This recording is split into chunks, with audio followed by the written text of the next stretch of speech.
Hey everyone, welcome back. Hope you're having a wonderful weekend and a great Sunday so far.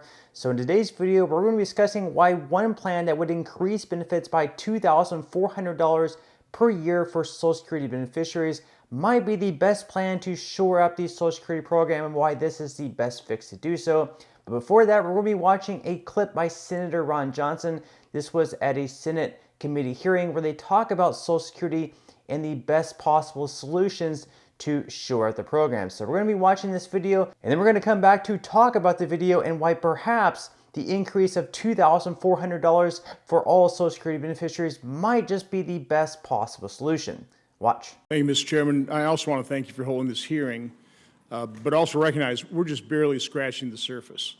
What's frustrating to me is there's just so much basic fundamental information we need to convey to the American public, the misperceptions of the Social Security program that we need to spend some time before we can start getting into all the details that have been brought up by our witnesses. So what I would suggest, rather than this format where we just kind of talk by each other, I've got 4.5 minutes left to make probably about 20 minutes worth of points.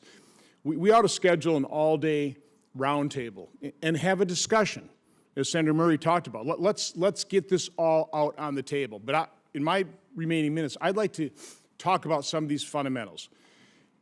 When I talk to Wisconsinites, they just have a basic misperception about Social Security. I mean, I think this was originally sold as, okay, we are going to, as a nanny state, we're going to make sure that you're going to have money for retirement, so we're going to extract wages from, or taxes from your wages, and we're going to set up an account for you so that we're going to save it for you for your retirement, because we don't trust you to save for yourself. So most people think, well, that's my money. And in fact, a part of it is.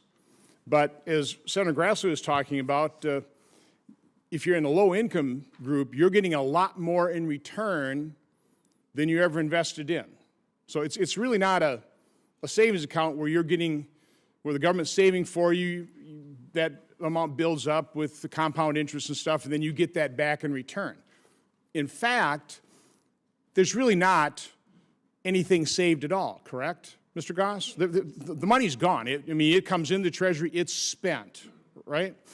It's a pay-as-you-go system. The money coming in basically covers the cost. It is. It's a pay-as-you-go system. Worked when we had 40 workers for every one retiree. Now we're less than 3 workers for every one.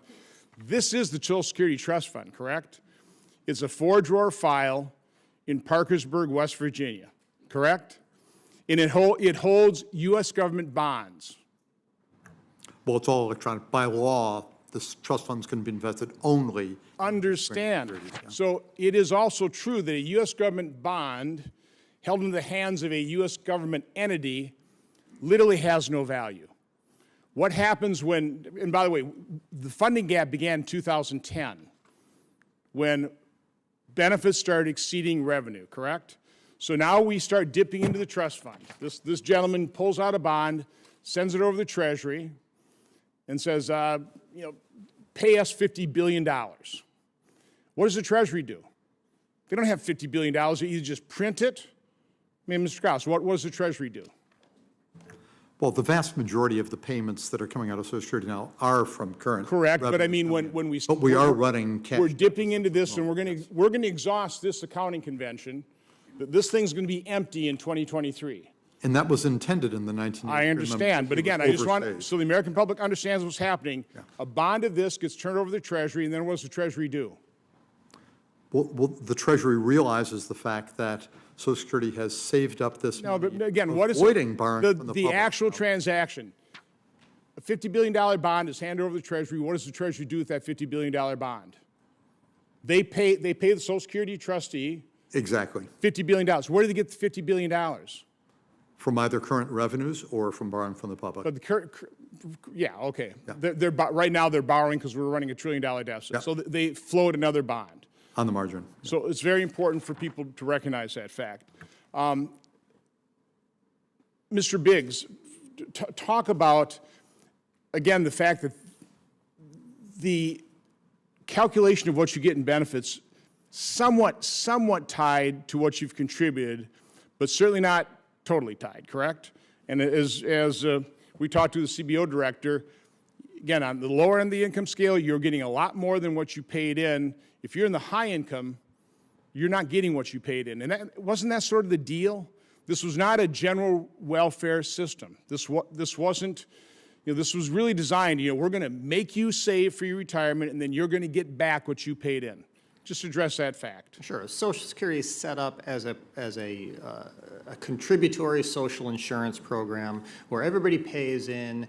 People receive back a fair return on their money, and yet it is tilted towards low earners. And again, I think most Americans agree with that. Sure. And just my final question, Ms. Hanauer, this is a very simple question. Out of $1 of income that any American makes, how much should be the maximum amount the government takes out in total? What is the total maximum tax rate on $1 of income? Because I always ask, progressive witnesses that question. What percent is the most that the government ever ought to take out of an American's dollar of income? I think we should think about the kind of country we want to have and then have. I just want a revenue. percent. I mean, you've already thought about that. Possible to get a How much do we ought to take out of $1 of income? We had 400 billionaires who paid less than 8% tax rate, so more than that. The top 1% pays 40% of all income taxes, okay? I don't know at what point in time is a fair share. It is telling that I can never get a progressive witness to tell me what the maximum percentage is they want to tax $1 of income. Senator, and you're not willing to do it either. Senator, when we consider all taxes, the top 1% pays about 24% of taxes. And they make but 22% of income. That's pretty fair. 22% of income. It They're strikes still me paying a that they higher can do level of little tax bit than they more. get in the income. It So we can strikes argue with me that, but again, in a I'm just society asking. where the wealthiest are getting more and more of our income, they can afford to chip in more to maintain the systems that enable them to build that wealth in the first place. Mr. Chairman, this is why we need a longer discussion, so I don't have to be quite so rude in interrupting witnesses. We do need, the American public needs to hear this conversation. I think there could be all kinds of areas of agreement. And if you're going to do something on a bipartisan basis, rather than just, slap a piece of legislation on the table there and say, you're evil if you don't accept this thing, or you want to cut benefits, I want to save Social Security. I think everybody here in this hearing room wants to save Social Security, but in order to do so, we need a full-fledged discussion where all viewpoints can be heard and some of these realities can be laid out on the table. So Johnson definitely makes a few pretty interesting points there, basically saying that, a lot of Americans aren't really sure how the Social Security program works. And basically what it is, as he mentions, is basically the U.S. government saying, hey, we don't trust you to save up for your own retirement. So what we're going to do is out of each and every paycheck that you receive throughout your working career, we're going to take a certain amount out of it and we're going to stash it into the trust fund. So out of every single paycheck that we receive, they take out 6.2 to 12.4% out of it, stash it into the trust fund, later to be paid out to you. But what a lot of people don't understand is the money that's coming out of your paycheck and going into the trust fund, that's actually paying the current people who are receiving the benefits. It's not like it's going to be stashed in your own private fund that's going to pay you out later. No, the money that you're paying into the trust fund is actually paying people who are currently receiving the benefits. And then whenever you get to the age of 62, 63, 67, 70, whenever you decide to start collecting retirement benefits, at that point, you're actually going to be getting your payments from people who are paying into the system then whenever you decide to start collecting benefits. So, this worked well in the beginning whenever there were more workers paying into the system than there were people collecting it. But now there's more people collecting it than people actually paying in. So there's more money that's leaving the trust fund than coming in. So obviously that's very problematic. And that's why, back in 2010, we actually had the issue of, for the first time, more money leaving the trust fund than what was coming in. And then that's also why they're saying that anywhere between 2032 to 2034, we're going to run into the situation where we're going to have to cut benefits for everyone across the board by anywhere between 20 to 25%.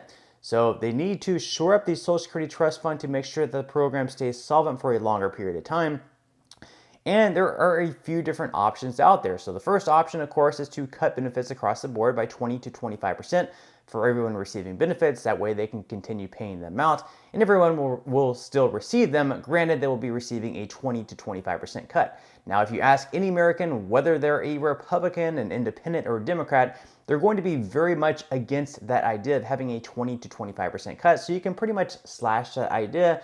Then our second idea is to raise the full retirement age from 67 up to 69. That would help somewhat. That wouldn't completely solve the issue, but you ask most Americans, especially younger Americans, who this is going to be impacted by, and most of them are going to be completely against this idea as well. Now that's why we come into our third idea. The third idea is to force those higher earners, those who earn above $250,000 per year or $400,000 per year, to continue paying into the Social Security Trust Fund, because right now, only earnings up to $160,200 are paid into the Social Security Trust Fund. Any earnings above that amount are not paid into the trust fund.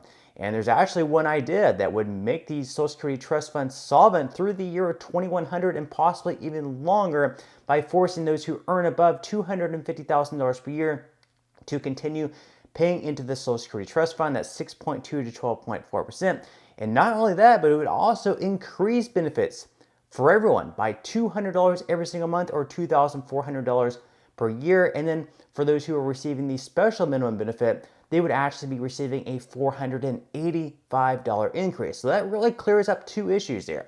The first issue is the solvency problem for the Social Security Trust Fund. They would extend that from 2033 to 2100 and possibly even further. That's one issue resolved. And the second issue is the fact that a lot of people receiving Social Security, they're just not receiving enough money to get by with, especially with rising inflation. The adjustments in COLA have not been enough to keep up with inflation over the years, and checks have diminished by, 36% over the last 20 years, according to the Senior Citizens League.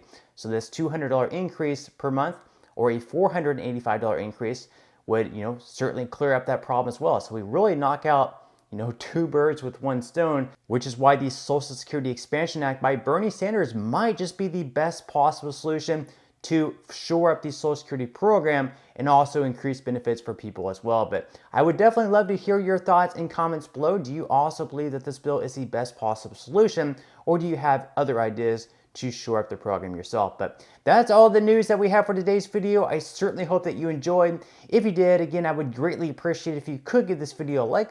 Consider subscribing to my channel if you have not already, and I will see you in the next video.